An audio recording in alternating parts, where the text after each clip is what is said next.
আয়াত ৩৪ وكان له ثمر فقال لصاحبه وهو يحاوره أنا أكثر منك مالا وأعز نفرا অনুবাদ এবং তার প্রচুর ফল সম্পদ ছিল।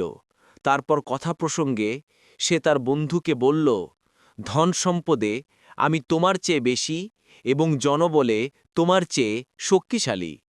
তফসির ১ নং ফুটনোটের বিবরণ।